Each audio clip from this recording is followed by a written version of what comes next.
저희들이 사도행전 1장 1절부터 5절까지 서론 부분을 살펴보았습니다. 예수님께서 부활하신 후 40일 동안 그들과 아주 특별한 신비로운 시간을 가지셨죠. 그때 주님께서는 그들과 함께 식탁의 교제를 나누시면서 장차 이 땅에 도래할 그 하나님의 나라에 대해서 가르쳐 주셨습니다. 그래서 그들에게 예루살렘을 떠나지 말고 아버지께서 약속하신 것을 기다리라 라고 말씀하셨죠. 보혜사 성령님을 가리킵니다. 예수님의 명령은 그들로 하여금 그 성령 세례를 통하여 이 땅 가운데 하나님의 나라를 세워가는 것이었습니다.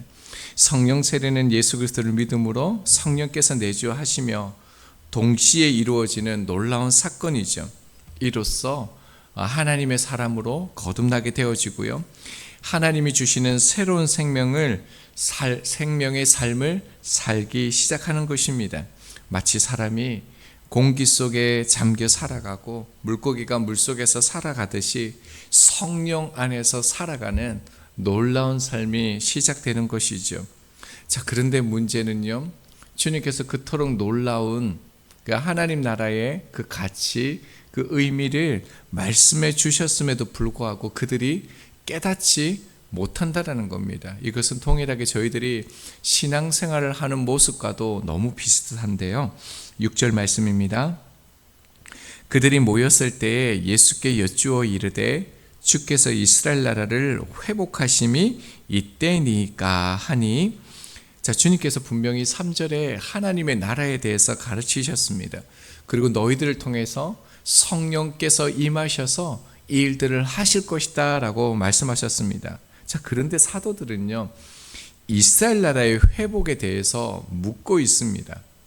왜일까요? 하나님의 나라, 이스라엘 나라가 같습니까? 그렇지 않죠. 이들이 이렇게 물은 이유는 있습니다. 구약 성경에 따르면요, 부활과 성령의 강림은 마지막 날에 일어날 어떤 종말의 징조로 이해되었기 때문에 그렇습니다. 자, 그런데요, 이들은 그 의미와도 전혀 다른 생각을 가지고 있는 것을 우리가 만나게 되는데요. 다시 한번 봅니다. 그들이 모였을 때라고 이렇게 말씀이 시작되어지는데요. 사실 이 장면은요, 사복음서의 마지막 장인 요한복음 21장과 의미상 연결이 되어집니다.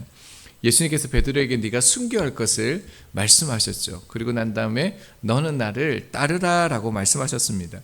근데 베드로는 어떻게 합니까? 그러면 저기 있는 요한은 앞으로 어떤 삶을 살게 됩니까? 라고 묻게 되어지죠.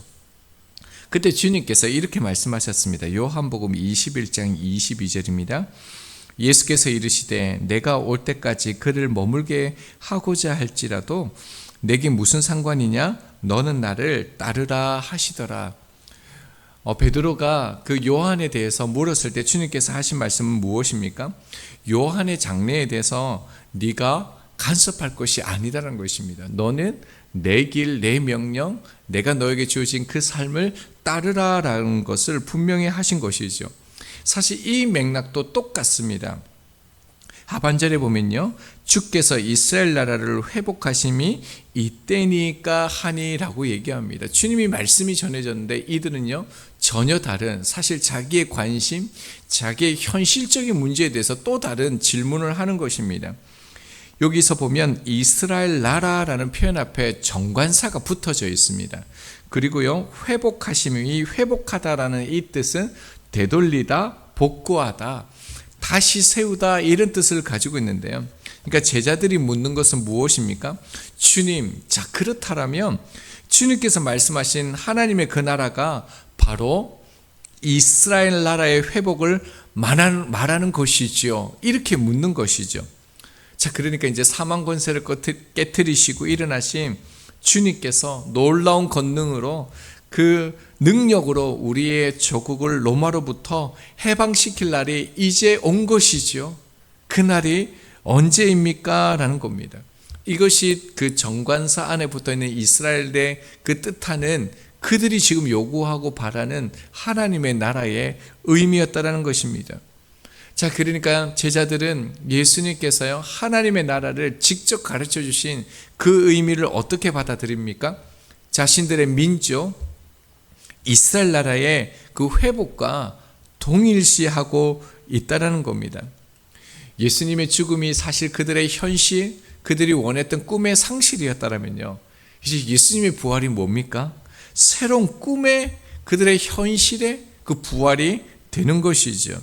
그들은 성령 세례와 성령 강림을 곧 정치적 그리고 군사적 해방, 자신들의 민족의 그 해방으로 이렇게 직결시키고 있습니다.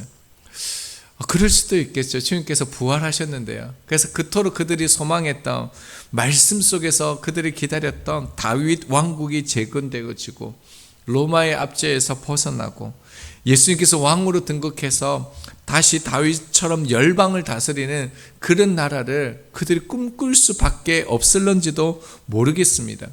그리고 이들은요, 이게 진심이었습니다. 정말로 그걸 원했습니다. 어디에 나타나냐면요, 다시 말씀을 보면 예수께 여쭈어 이르되라는 이 헬라어 동사를 보면요, 미완료 시제로 되어져 있습니다. 무슨 말이냐면요, 미완료 시제는 과거에 한 번으로 끝난 행동이 아니라요, 계속해서 반복된 행동을 뜻할 때 이 미완료 시제를 씁니다. 그러니까 제자들은 예수님께서 지금 그 부활의 몸으로, 영광의 몸으로 하나님의 나라를 가르쳐 주셨는데요, 제자들은 우리의 민족이 언제 회복합니까? 언제 로마로부터 해방합니까? 우리의 시대가 언제 옵니까? 이걸요, 한 제자만 물은 게 아니라요, 돌아가면서 모든 제자들이 다 예수님께 물었다라는 겁니다.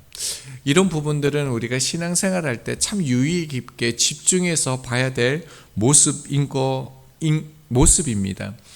왜냐하면 그들의 그 신앙, 주님을 따르는 모습을 보면요, 주님의 말씀, 주님의 그 부활을 보았음에도 불구하고 어떻습니까? 여전히 하늘의 뜻보다 눈에 보이는 현실의 문제에 집중하고 있다는 겁니다. 현실의 문제를 이겨간다는 것이 이토록 어렵다는 것을 우리에게 보여준다는 겁니다. 제자들은 하나님의 이 말씀을 이스라엘 안에서, 자신의 삶 안에서만 이해하고 있습니다. 민족적 개념을 이해하지 못하는 것이죠. 여러분, 하나님의 나라가 민족적입니까? 시간 안에 갇혀 있습니까? 그렇지 않습니다. 물론 마지막 날 하나님의 나라의 그 완성된 나라는 분명히 올 것입니다. 그러나 우리는 하나님의 나라를 그날을 바라보면서 살아가는 것이 아니라 지금 여기에서 이미 성령 안에서 시작된 하나님의 나라를 세워가고 살아가야 하는 것입니다. 하나님의 나라는 단순히 그 과거의 영광을 재건하는 데 머무르지 않습니다. 하나님의 영으로 완전히 새롭게 재창조된 그런 놀라운 역사들이 일어나는 것이요. 구약의 그 선지자들의 예언을 보면 어떻습니까? 성령께서 오시면요, 하나님과 자기 백성들이 인격적인 교제가 일어나는 거예요. 여러분, 하나님을 예배하게 되고 하나님의 영광 가운데 들어간다는 겁니다. 그리고 이 땅 가운데 용서와 사랑이 실제로 드러나는 그런 하나님의 나라가 되는 것이죠. 자, 그런데요, 제자들은 전혀 깨닫지 못합니다. 여러분, 제자들은요, 십자가를 지금 목격했습니다. 그리고요, 빈무덤도 확인했습니다. 그리고 주님의 부활을 목격하고 함께 식사를 합니다. 직접 주님의 말씀을 지금 듣고 있습니다. 그런데도 깨닫지를 못한다라는 거예요. 그런데도 이해하지 못한다라는 겁니다. 자, 그렇다면 저희들은 하나님의 말씀이 주어질 때 지금 이렇게 참 힘들다라고 말하는 이런 세상 속에 살아갈 때 하나님의 말씀을 바르게 깨달을 수 있을까요? 그 하나님께서 말씀하시는 대로 우리가 그렇게 묵묵히 신앙생활을 할 수 있을까요? 여러분, 제자들의 모습을 보면요, 주님의 말씀을 듣지만 주님 앞에 있지만 기존의 잘못된 사고에서 벗어나지 못했고요, 땅의 것과 자신을 향한 기대에만 초점을 맞추고 있다는 것을 우리가 볼 수 있습니다. 그들은 여전히 주님과 눈을 맞추지 못하고 있습니다. 예수님이 주시고자 하는 것과요, 제자들이 원하는 것이 너무 달랐습니다. 우리가 앞서 보았던 그 부활의 아침, 마리아가 슬퍼했던 것들을 보았죠. 근데 사실 마리아는요, 슬퍼할 이유가 없었습니다. 마찬가지로 제자들도 예수님의 시선대로 꿈꾸고 예수님의 방식대로 예수님의 말씀대로 살아간다라면요, 좌절할 이유도 실망할 이유도 없습니다. 자, 그런데요, 예수님의 그 풍성한 삶을 자신들의 그 좁은 이해와 방식 속에서 거부하는 것이죠. 제자들과 마찬가지로 저희들의 이 현실적인 삶, 이 땅의 삶을 살아가는 데 있어서 이 초점이 바뀌어지지 않는다라면 결국 여전히 같은 자리에서 저희들도 넘어질 것입니다. 그리고 말씀이 들려지지만 주님을 바라보지만 같은 자리에서 실망하며 좌절하는 우리의 모습도 만나게 될 것입니다. 여러분, 제자들의 열심이 부족하지 않았던 것을 우리가 기억해야 합니다. 그들은 자기의 인생 전부라고 말하는 배와 그물을 버려두었습니다. 그리고 가족도 두었습니다. 그리고 3년 동안이나 주님과 동고동락하면서 함께 동행했습니다. 분명 그들은요, 그들의 인생 가운데 대가를 지불하는 그 인생을 살았습니다. 그러나요, 그렇다고 할지라도 그들이 세상의 모든 것을 내려놓았다 할지라도요, 곧바로 하나님의 나라, 하나님의 것을 선택한 것은 아니다라는 사실입니다. 예수님이 그들을 사람을 낚는 어부로 부르셨죠. 그러나 그들은 여전히요, 이 땅 가운데서 자기 인생의 그물을 걷고 싶어 했습니다. 물고기를 잡고 싶어 했습니다. 어쩌면 그들 마음가운데 지금까지요, 예수님을 통해서 로또처럼 크게 한 방 자신의 인생을 채워지기를 바라는 그런 모습을 우리가 보는 것입니다. 대박나는 인생을 예수님을 통해서 얻고자 한 것이죠. 여러분, 이것은 아무리 성경을 많이 읽고 교회를 다니고 신앙생활을 한다 하더라도 하나님의 뜻을 온전히 깨달을 수 없다라는 것을 우리 가운데 보여줍니다. 왜냐하면요, 하나님의 말씀의 깨달음은 우리의 어떤 노력이나 지식으로 비롯되는 것이 아니라 성령님께서 임하셔야만 가능한 일이기 때문에 그렇습니다. 여러분, 2000년 전에 한 청년이 그 비명 가운데 십자가에 죽었습니다.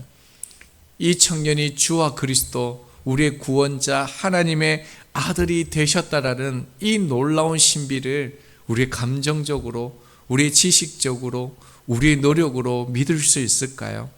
절대로 우리의 이성과 경험과 우리의 애씀을 통해서 이루어지는 일이 아닙니다. 하나님의 나라는요, 인간의 능력, 지혜, 감정으로 열리는 것이 아니라 오직 성령께서 역사하실 때만 열리는 것이죠. 말씀도 그렇습니다. 어떤 이들에게는 설교가 하나의 가르침, 강의, 사람의 말로 들릴 것입니다. 그러나 동일한 말씀이지만 어떤 이들에게는요, 성령께서 직접 마음 깊은 곳에 말씀하시는 하나님의 음성으로 들립니다. 이 차이는요, 오직 성령 하나님이십니다. 성령 하나님께서 오늘 우리 가운데 찾아와 주셔서 우리의 눈을 열어주시고 말씀하실 때 우리는 깨달을 수 있는 것이죠. 성령의 감동이 아니고서는요, 아무리 놀라운 그 성경의 사건을 우리가 직면하고 만난다 할지라도 이 놀라운 복음을 깨달을 수 없는 것입니다. 자, 그렇다면요, 어떤 사람이 성령님과 동행하는 사람인가라는 이 질문이 우리 가운데 주어집니다. 그것은 우리의 삶을 보면 알 수 있습니다. 그 삶 속에서 성령께서 어떻게 드러나고 계신지를 통해 우리는 알 수 있는 것입니다. 창세기 2장 7절입니다. 여호와 하나님이 땅의 흙으로 사람을 지으시고 생기를 그 코에 불어넣으시니 사람이 생명이 되었다라고 성경 우리 가운데 증거하고 있습니다. 여러분, 하나님의 숨결 르아흐지요, 성령께서 임하실 때 놀라운 사건이 일어납니다. 단순한 흙덩이에 불과했던 존재, 먼지와 같은 이 존재가요, 움직입니다. 그 다음에는요, 하나님과 교제할 수 있는 인격적인 사람으로 변화되는 것이죠. 여러분, 이것은요, 성령님께서 임했을 때 하나님의 사람으로 변화되어진다는 것을 알 수 있습니다. 마찬가지로 우리가 성령과 함께하는 사람을 알아보려면요, 그 사람이 하나님께서 하셨던 그 창조 사역을 하고 있는지를 보면 됩니다. 하나님의 성품과 닮아 있는 일을 하고 있는지를 보면 된다는 겁니다. 어려움과 힘든 분열, 나눔 속에서 화목을 세우려 하는지, 그리고 그 속에 정말 따뜻함과 그리고 그 사랑을 나타내고 있는지를 보면 저 사람은 성령과 동행하는지를 알 수가 있는 것입니다. 특별히 가장 큰 특징이 무엇입니까? 사람의 말입니다. 이런 모든 것을 가지고 능력을 행하고 권력과 힘을 가지고 있다 하더라도요, 그가 정죄해야 하는 말, 분열시키는 말, 파괴적인 말을 한다라면 그는 가짜입니다. 귀신도 능력을 행하고요, 귀신도 방언합니다. 그 자체가 능력이 될 수 없습니다. 우리가 누구의 통제를 받느냐는 것은요, 그 사람의 말을 보면 압니다. 성령과 동행하는 사람은 자기만의 안위를 구하는 사람이 아닙니다. 예수님께서 말씀하신 대로 성령은 우리의 생각대로가 아니라요, 하나님께서 원하시는 대로 우리 가운데 나타나기 때문에 그렇습니다. 저희들은 성령님의 말을 할까요? 아니면 사람의 말을 하면서 살아가는 걸까요? 그런데 우리 자신은 모를 수 있지만요, 타인은 압니다. 이제 명절 긴 연휴를 앞두고 있습니다. 저희들 제자들처럼 우리의 안위만을 구하지 않고요, 아버지 하나님께서 그토록 주고 싶어 하시는 하나님의 나라를 흘러보낼 수 있는 저희들이 되었으면 좋겠습니다. 특별히 우리의 입술 속에서 주님께서 늘 말씀하셨던 그 아버지의 사랑, 축복, 회복, 사랑과 용서의 말을 흘러보낼 수 있는 저희들이 되길 소망합니다. 그러기 위해서는요, 늘 성령 하나님을 인식하시기 바랍니다.